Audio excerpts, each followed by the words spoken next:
I remember the night Caleb said he didn't want me going. It was a quiet Thursday.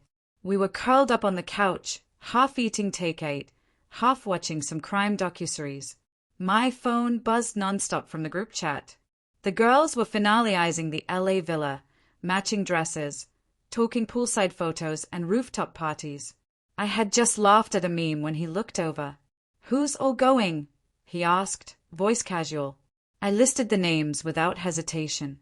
Bree, Lex, Amira, Zoe, and Daniel. His head turned slowly. "Daniel. Your ex, Daniel." The mood shifted instantly.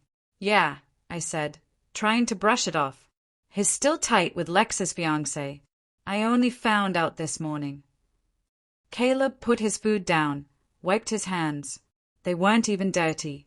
"And you're still planning on going?" I sighed. "Caleb, come on. It's a group trip. We'll barely cross paths. I haven't talked to him in years." He didn't speak right away. Just stared ahead, jaw tense. "I don't like it," he said. "You in a house with your ex? Feels off. Feels disrespectful." I sat upright. "So, you don't trust me?" "It's not that," he replied. "It's the setup I don't trust. Booze, history, late nights. It's not a good scene. You know that." I could feel my chest tightening. "So what? Am I banned from going?" "I'm saying I hope you don't." And with that, the warmth between us vanished. I wish I had called it off then. I wish I'd cared more about his boundary than some 4-day escape. But I didn't. I reasoned. I told myself I needed this. I hadn't done anything for myself in years. I'd been loyal. This wasn't betrayal.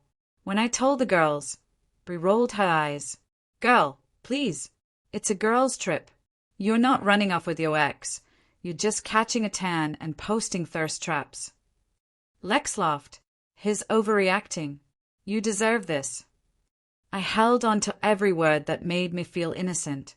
The morning I left, Caleb barely spoke. Helped with my luggage, didn't kiss me goodbye. "Be safe," he said, voice empty.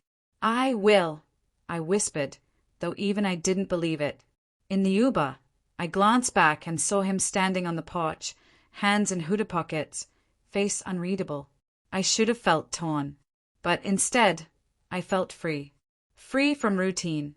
Free from guilt. Free from everything. And for the first 2 days, it was exactly what I needed. Sun, laughter, drunk sing-alongs, dancing on rooftops. I hardly noticed Daniel. Then came night 3. We were getting ready. Makeup everywhere. Perfume cloud. Outfits flying. I stepped out of the shower in a towel and saw him in the hallway, laughing with one of the guys. He looked better. More mature. Broader shoulders. Fuller beard. He looked up. Our eyes locked. He smiled. And something in me stared. Something buried and stupid. That night, some of us came back early. I was tipsy.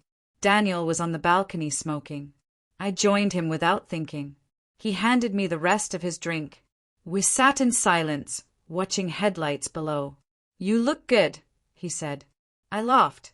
"You always say that." "Because it's still true." I rolled my eyes, but I didn't move away. "You and Caleb serious?" "Over a year." "Then he's lucky." I stayed at my fingers. My pulse jumped. "Don't," I whispered. "Don't what?" "Say things you shouldn't. You know I'm taken." "I'm not trying to ruin anything," he said. "I'm just being honest." Then silence, and then his hand touched mine. I didn't pull away. It was just one kiss. That's what I told myself. One drunk, fleeting, wrong kiss. I pulled away, muttered something, and went to bed with my heart pounding.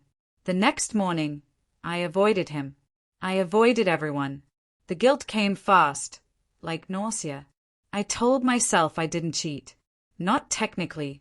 But when I got home, Caleb wasn't waiting. He was in the kitchen, arms folded, cold face. "How was the trip?" "Fine," I said. "Relaxing."